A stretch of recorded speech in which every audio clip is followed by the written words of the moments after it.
Welcome to Stray. Developed by a relatively small team at BlueTwelve Studio, this charming puzzle platformer is turning heads for all the right reasons at the moment. The setup: you take the role of a small, stray ginger cat who's separated from the pack, crawling through a cyber city, notably devoid of any human life. You weave through its alleys, leap between its buildings in a quest for answers. Where did all the humans go? What are these humanoid robots doing in their place? And where did these blob-like creatures, the Zerks, come from? Now, whether you play on PlayStation 4, Pro, PlayStation 5 or PC, all in focus today, the world of Stray is fully intact and gorgeously realised on Unreal Engine 4. So what, if any, are the differences between enjoying Stray on last-gen PS4 systems or PlayStation 5? Is there any advantage to jumping to next-gen hardware when it comes to the issue of frame rate? Answer: yes. And what's the score with the PC version right now, with reports of Unreal Engine's shader compilation hitches making a return here? Let's find out. So that's the opener. Honestly, I'd rather not spoil too much about the what, where and when of the story, because so much of Stray's value comes from its mystery, the not knowing exactly what is going on.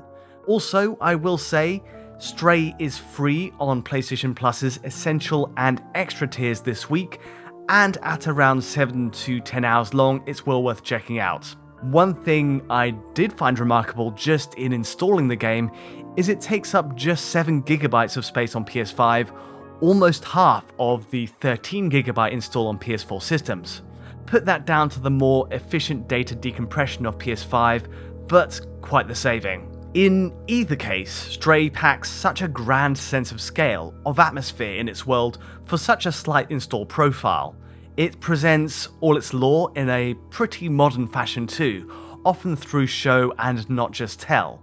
Every spot in Stray you'll come across is meticulously layered with ornamental detail, filled with posters, paintings, and even music of the past, all filling in its narrative blanks.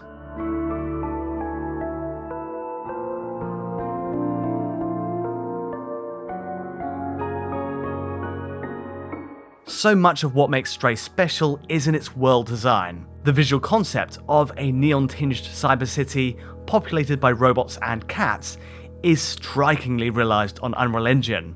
The colour palette in particular calls to mind the likes of other adventure greats, a note of The Last Guardian perhaps, or even Eco before it. It's the watercolour greens of the overhanging plants, the rusting derelict machinery, and the neon signs. Everything is laid out so deliberately, and backed by Unreal Engine's effects suite, it paints a pretty complete picture. We get screen space reflections mirroring lights across its rain-slicked streets. Volumetric lighting for smoke also adds depth to the air. And across the board, object physics apply to every bottle, crate, and book stack that you might lay your paws on. All combined, it creates a world that feels ruinous, oppressed by the elements, and yet all at once still alive and tangible to your movement.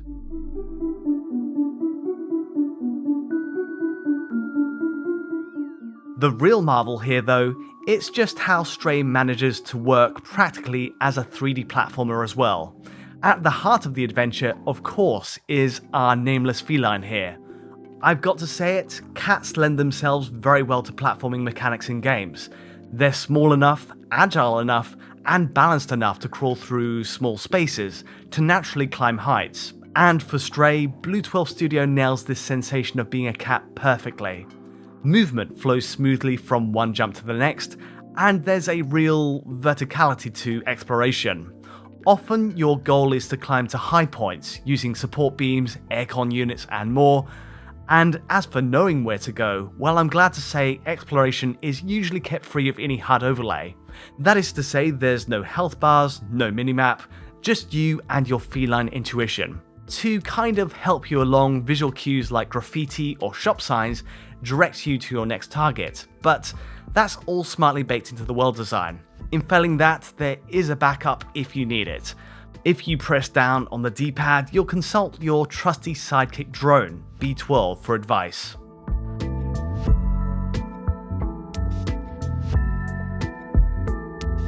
So that's the lowdown. A quick note that PS5's DualSense controller will also give players an added perk, a small bonus, with the adaptive triggers being the real highlight. The world is littered with these small details, pianos and keyboards to walk across, but also fixed interactive points like balls to play with and sofas to scratch. It's a small touch, but the adaptive triggers engage heavily here, adding a satisfying tension to L2 and R2 as you essentially wreck the sofa side. But beyond that, the biggest upgrade from PS4 to PS5 is easily in its visuals and especially performance. So let's jump to the comparisons. Okay, first up, Stray's visual makeup is remarkably close between an original base PS4 and a PS4 Pro model. That's the first point. Stray appears to target base PlayStation 4 hardware first, while enhanced Pro features aren't obviously on show. Resolution-wise then, the base PS4 runs natively at 1920 by 1080 in every shot tested, all at 30 frames per second. There's potential for DRS, dynamic scaling, but I've honestly spotted no pixel adjustments under 1080p, so far at least. Meanwhile, PS4 Pro on the right uses the same 1920 by 1080 target as the base model, even with 4K output selected, and frame rate there stays at 30 FPS too. The end result? Well, image quality is very closely matched between the two. Even visual settings for textures, shadows, and lighting are an effective match. This is all as of patch 1.02, and the state of Pro's upgrades may change in the future, but as of putting the shots together today, we get a very similar experience on both PS4 machines. For the true, substantial upgrade then, we must look to the next generation in PS5.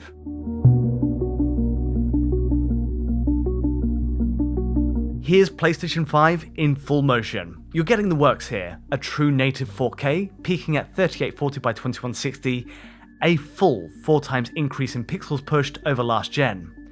Dynamic resolution scaling is in effect here too, I've noticed around bustling parts of the city, putting us at around 3360 by 1890 on my lowest count. But honestly, the game's picture always looks gorgeous on a PS5. In side-by-side shots with a PS4 Pro for example, detail at range vaults ahead in sheer clarity as we charge through its alleys. Now, in terms of other upgrades, the changes are subtle if non-existent. PS5 for one uses a high-grade bokeh depth of field effect in step with its increased resolution. However, the shadows in close-up, the texture mapping setting, and much of the world detail at range is very close to its last-gen presentation. For the most part, the most exciting advantage, visually speaking, on PS5 really is that push to 4K. Potentially there's an improvement to mesh quality, to draw distances during fast transitions, but for the most part, PS5's visual feature set stays largely intact from those last-gen PS4 versions.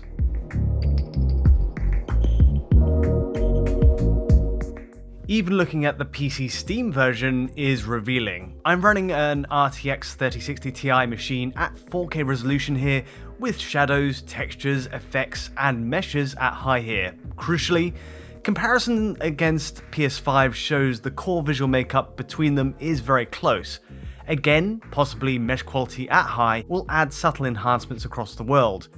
But more apparent right away is the upgrade to shadows when set to high, which manifests in a much more clear fashion on PC here, and shows that PS5 isn't exactly getting the topped out feature set as far as what this game can offer. So in other words, there is some wiggle room in terms of the scalability of Stray as far as the PC version goes, but given most of the settings are quite similar between all the versions otherwise outside of shadows, the main way to scale the experience up is via resolution boosts on PC and PS5, which we have at 4K here, and of course at higher frame rates. For the final dividing point between all versions then, we have to look at performance. Base PS4 to start here, which has a 30 FPS cap as mentioned and is typically stable. 99% of the time it's rock solid, except it isn't exactly interruption free. There are these unusual hitches, notably as we move from one area to the next. Now, often the cause appears to be Stray's autosave feature working its magic, with a cat logo appearing in the bottom left. This autosaving obviously coincides with a move to any new significant area, and so you'll often see a big drop in frames just at the same moment. Often, it's just a pause by a couple of frames, but other times, in rare cases, this takes form as a drop to 120 milliseconds on our frame time graph. Check this out. Just as we smash through the glass here, we get a sustained bout of hitching down to 120 milliseconds, sticking out like a sore thumb in motion. It's a shame, really, because this hitching often lands just as you find something new. But again, the general flow of frame rate between these moments, even on a base PS4, is still a solid 30 FPS. In fact, the only sign of a major GPU side drop on PS4 is just as we leave the first area, dropping to the high 20s. Outside of this and the autosave issue, Stray is very playable on base hardware.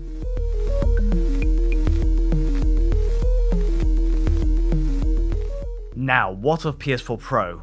Well, again, 30 FPS is on the menu here, and as for the autosave hitching, the move to a 4.2 teraflop machine helps a little, just a bit. It minimizes some of the heavier drops, but these occasional moments do still, sadly, remain just as the dreaded cat logo appears in the corner. And in this scene with the smashing glass, PS4 Pro drops to a similar level of erratic frame times as the base model. Expect around a 120 millisecond frame time here for a few seconds, until it stabilizes at 33 milliseconds again. Overall then, it appears likely a more CPU or HDD storage related issue than any problem with GPU load on both last gen systems. Both PS4 and PS4 Pro are very playable at 30 FPS in general, I will stress, with these drops appearing every now and then. But for a true improvement in performance, more powerful hardware is needed in the PS5. The jump to PS5 is marked right away by a fluid 60 frames per second. So, not only is 4K resolution a big advantage here, but also the doubling in frame rate. There are a few pre-rendered encoded movie files which play out at 30 FPS, but 60 FPS is the typical number and is superbly held too. It makes platforming much more precise, and not only that, but PS5 also greatly improves those autosave hitches. They're often removed outright as the autosave logo appears, or if not, they're reduced to just a single frame on a 60 FPS feed. In other words, it's almost imperceptible.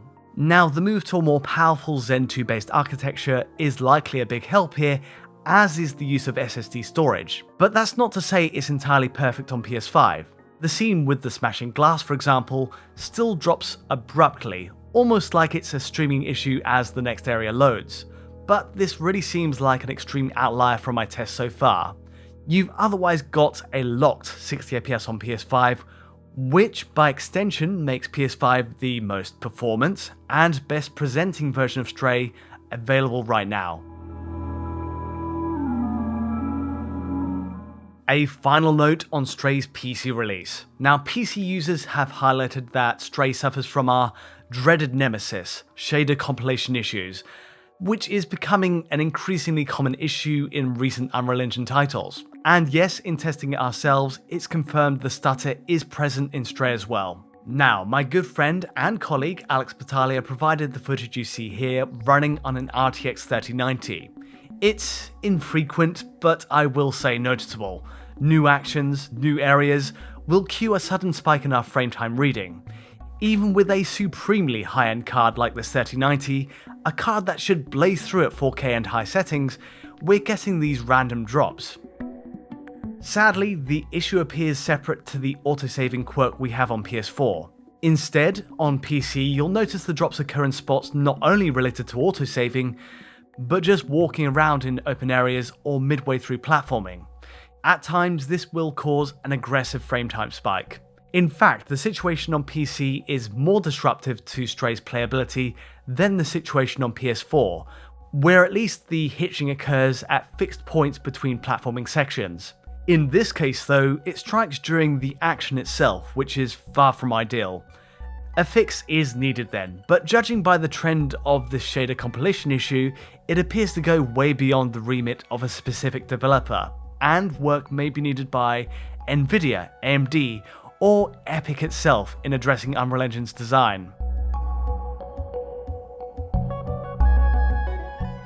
Overall, for those looking for the smoothest way to play Stray, PS5 right now offers an excellent option.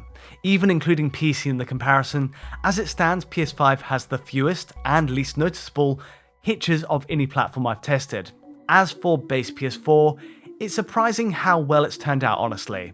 The team at BlueTwelve Studio clearly wanted to ensure Stray's well-design stayed intact, playable across all platforms, old and new.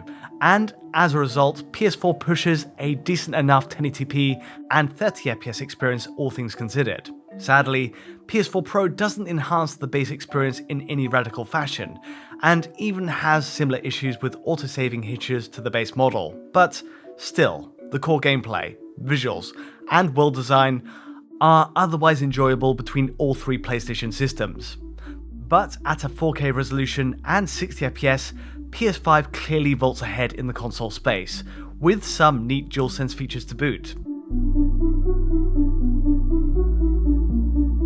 My prediction is Stray will sneak into plenty of Game of the Year lists come December. For its charm, and for its inventive, mysterious world, it's got all the makings of a cult classic. It's a genuine surprise and comes highly recommended, but that's all from me today. If you did enjoy this video, feel free to like or subscribe, and don't forget to hit that bell for instant notifications as any new video lands. To get a high quality version of this video, check out our Patreon at digitalfoundry.net, and to get in touch directly, just use Twitter. But from me for now, thanks for watching.